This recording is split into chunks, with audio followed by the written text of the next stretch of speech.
My dad's Cork vase obsession turned my life into a nightmare.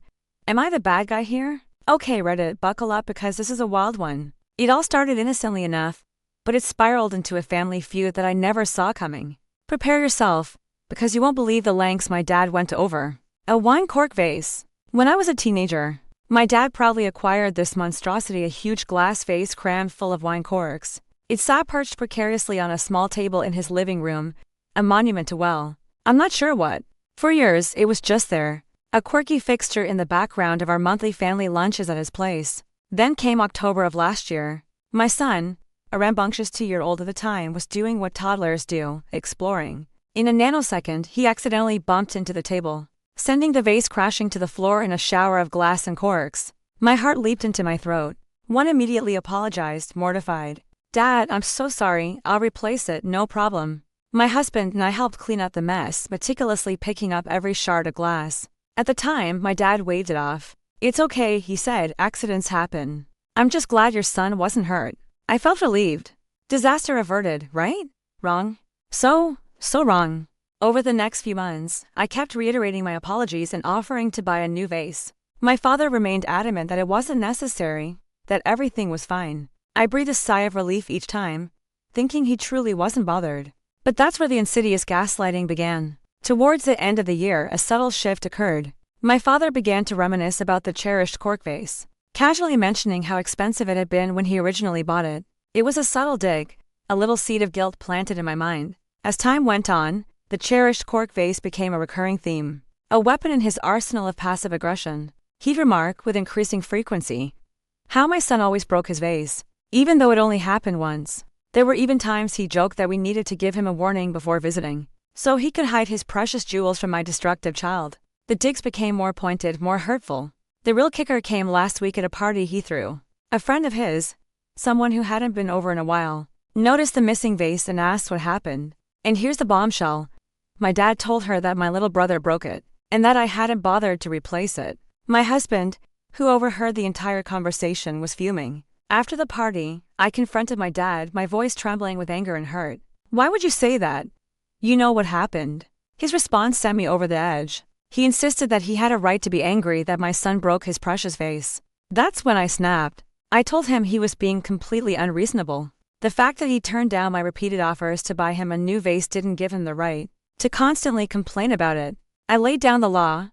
He could either take back his forgiveness and let me make things right, continue to fight with me, or drop the issue entirely and stop blaming my 2-year-old. He couldn't have it both ways, and he certainly couldn't call my son names behind my back. He's still insisting that I'm in the wrong, that I'm not understanding his pain over the broken vase. It's utterly infuriating. At that point, comments started pouring in. One commenter suggested buying a vase for every holiday, creating such an overflow that he'd wish to never see another vase again. Another commenter added on, recommending a bottle of wine and an empty box to help him deal with the loss of his cork collection, and jokingly said I should dramatically pop the cork and shatter a vase during our next visit, as a demonstration of how far I had gone due to his complaining. One commenter pointed out that my son was only a toddler, and my dad should have toddler-proofed his house. They stated that I had already offered to pay for a new vase, but my dad declined, so he had no right to complain now. Another user commented that it depends on the wine cork collection method.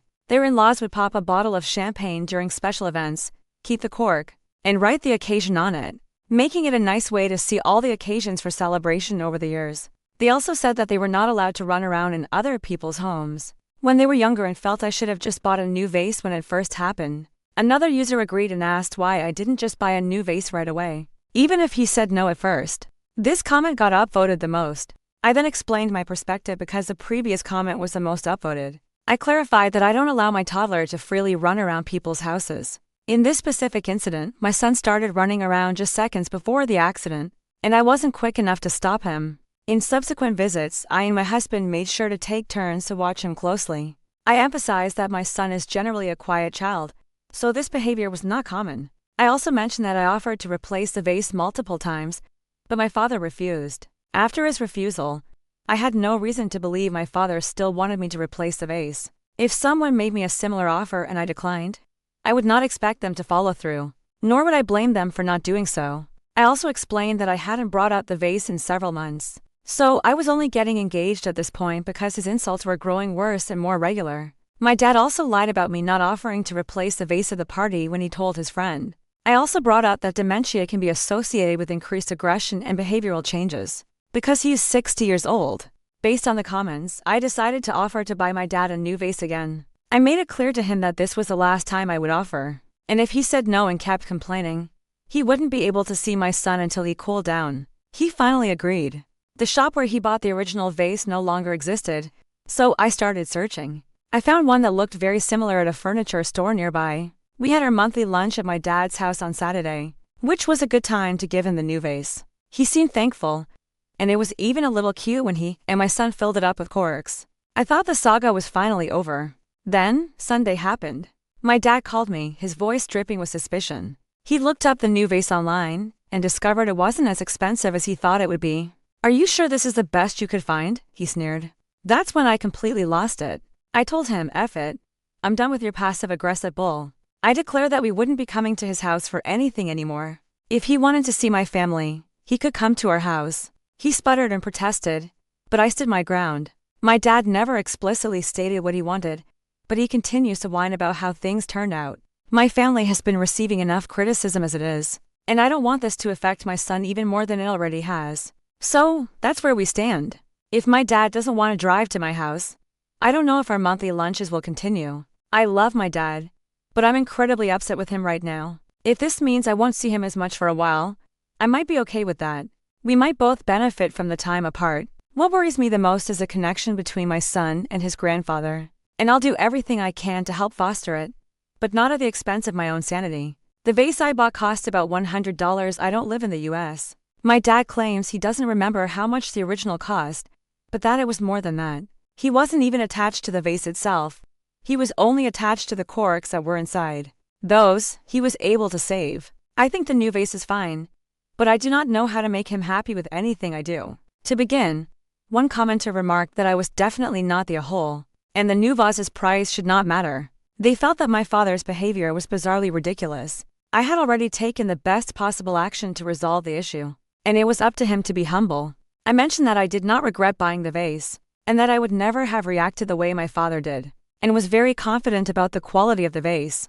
The commenter noted that he seemed fine with the vase until he looked it up online, and the price of the vase had become more important to him than maintaining a relationship with his grandchild.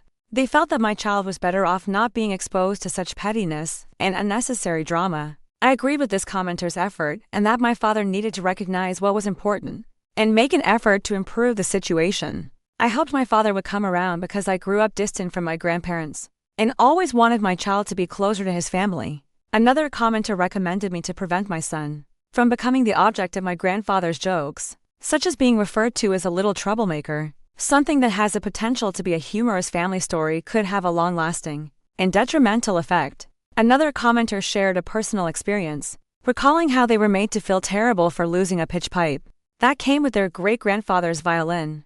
They described how their father was essentially disowned by his mother over a $4 item that could easily be replaced. This led to significant emotional harm. One commenter pointed out that my father might be experiencing early dementia. Dementia patients often fixate on things and ask repetitive questions, which could explain his behavior. They recommended getting him into treatment as early as possible to slow the progression of the disease. Other commenters also expressed that they knew people like my father who are never satisfied with any solution and simply want to complain and be the center of attention. They noted that the father even lied to his own party and further revealed his tendency to complain and seek attention. So, Reddit, after hearing all of this data, did I handle this situation correctly? Should I have just bought another vase sooner? Was I wrong to cut him off? I'm torn. Tell me what you think. Thanks for watching. If you haven't subscribed yet, please do so and hit the notification bell to stay updated with more shocking real-life stories happening around you.